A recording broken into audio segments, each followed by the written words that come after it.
Let's start with another question. This is 237 of Kaplan kit. This question is a section B question. The name of this question is chemical free. Let me read it out.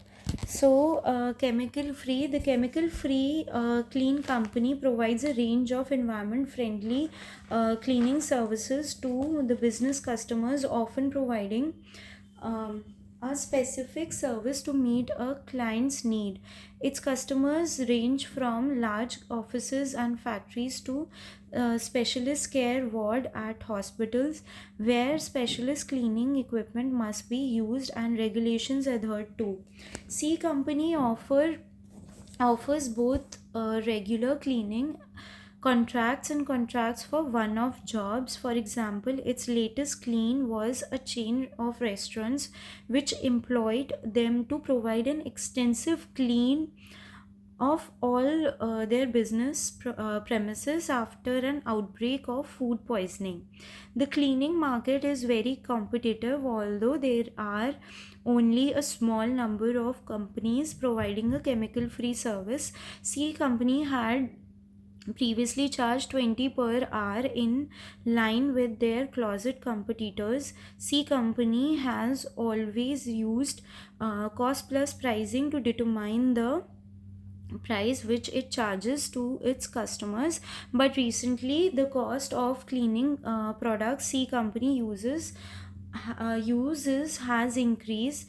This has meant that C company has had to increase its prices to 23. So previously they were charging 20 per hour. Now the prices increased and now they are charging 23 per hour, resulting in loss of several regular customers to competing service providers. So this 23 was not suitable. Obviously, when you will increase your price, therefore you will also lose the customers, resulting in the loss of several regular customers. The finance director at the C company has heard about target costing and is considering whether it could be useful at C company. The FD has budgeted the C company will deliver 4,62,000 hours of cleaning this year, and an operating profit of 2.5 million is needed to provide the shareholders with their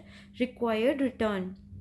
The budget costs incurred for each labor hour for cleaning is labor cost 10. Average cleaning cost per labor hour is 4.42, and the production overhead costs are budgeted to be 1,635,800. Okay, now the very first question is, so the very first part, the first part of this question is what would be in the right sequence the main steps involved for target cost for C company. This is a simple one. So first we will define the service. Okay, so you can just do that yourself as well. Let's start this thing. So in this case, what we'll do is, what would be in right sequence the main steps involved in deriving a target cost for C company. So define the service, set a target price, derive the operating profit, and calculate a target cost. Define a service, set a target price, okay, profit, and then cost. Set a target price, derive total operating profit, calculate the target cost. No, but over here defining the service is the last option, so this is definitely incorrect. Define the service, which should be the first step, then operating profit, then it has set the price and calculate the target cost. What is the difference between the first and second? Okay, the first option said that the define the service, set a target price, and over here Okay, so the very second step should be defining the target price. So this is also incorrect. Defined the service, derive the target price. Okay, target cost, no. So this is not the correct answer, because over here target cost is the third option. So the correct answer is A, because the very first step is to define the service and then target price. After target price, you need to set up the profit as well.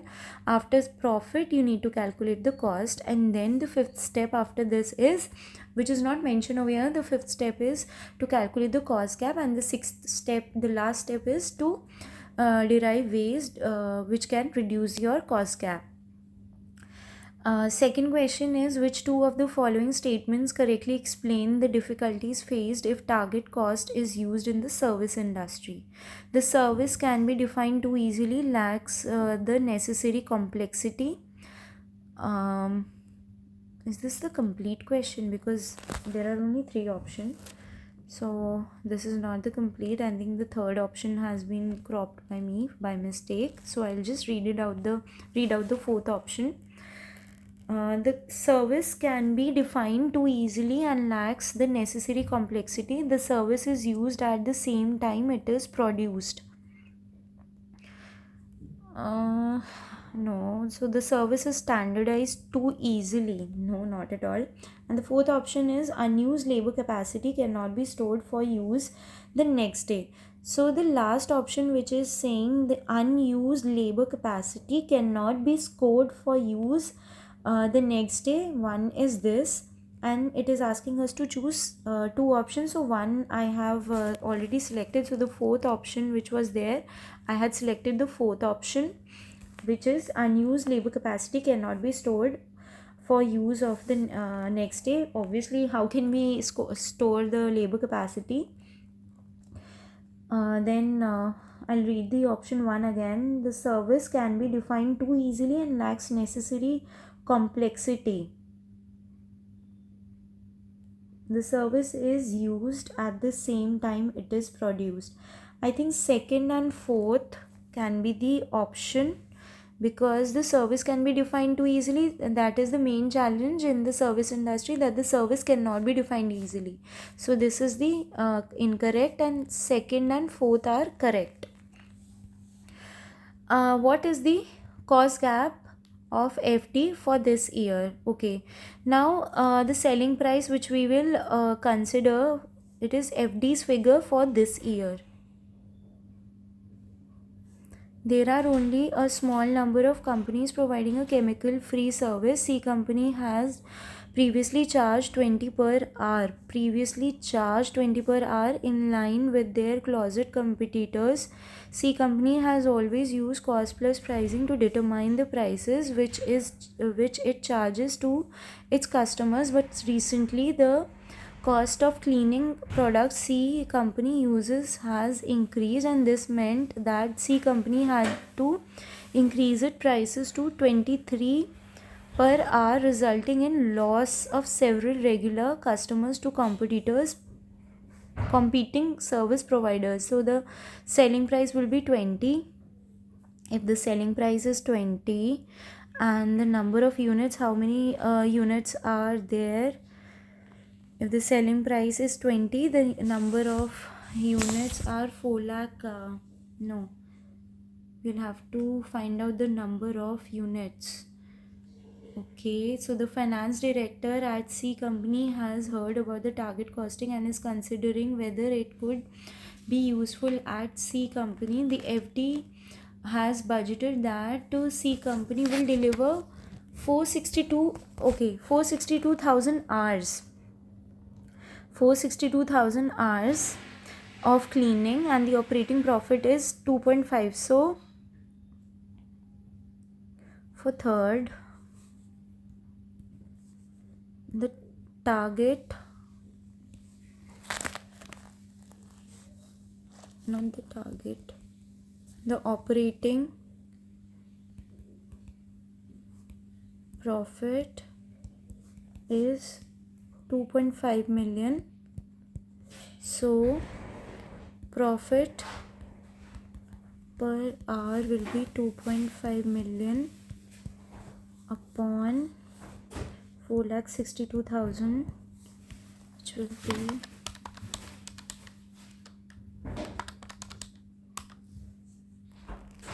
5.41. The selling price is 20 and the profit which I will reduce is 5.41. This will give me target cost t minus 5.4, it is 14.6. The actual cost or the budgeted cost, I think it should be budgeted cost.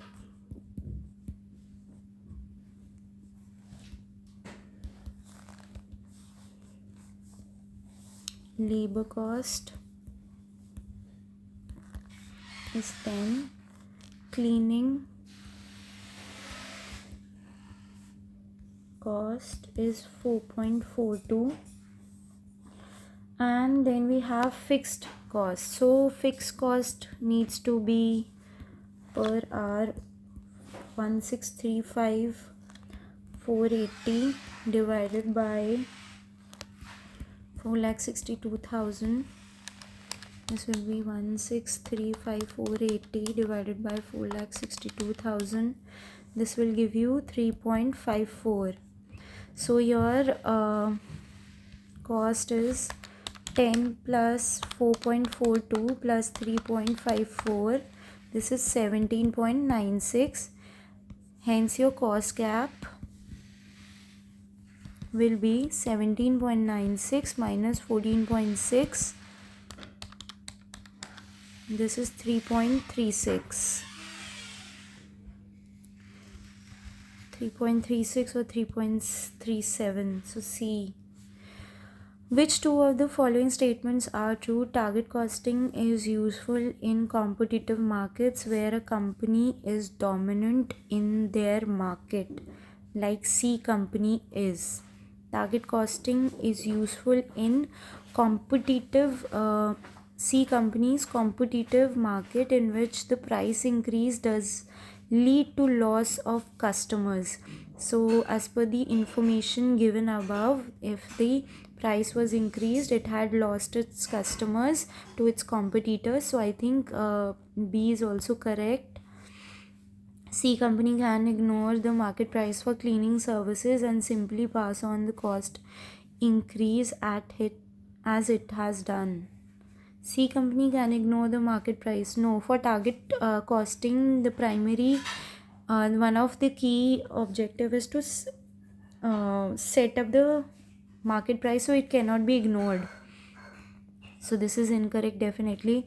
Last statement is target costing would help C company to focus on the market price of the similar services. Yes, because based on the market price of similar services only, C company can decide its own market price.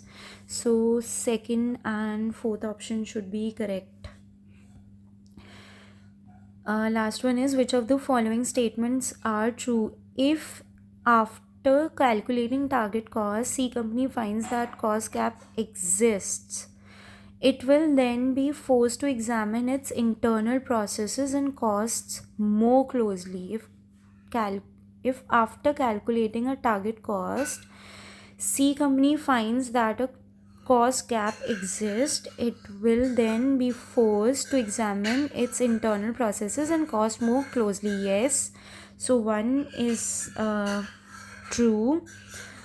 If C company cannot achieve any reduction in the cost of the cleaning products it uses, it should consider whether it can source cheaper non-chemical products from alternative suppliers.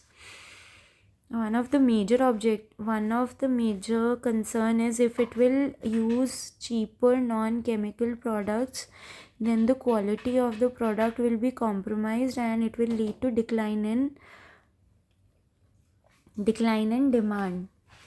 So this second statement can be read again. If C cannot achieve any reduction in the cost of cleaning products it uses, Okay, so the very first part is saying it cannot achieve any reduction. That means all the options of all the ways through which the cost gap could have been reduced, there is no option available with the C company. So in that case, the very last resort would be to have cheaper non-chemical. So this is not favorable. This is something which is not good, but yes, something which is not prohibited as well. So it can be. So I think both 1 and 2 are correct.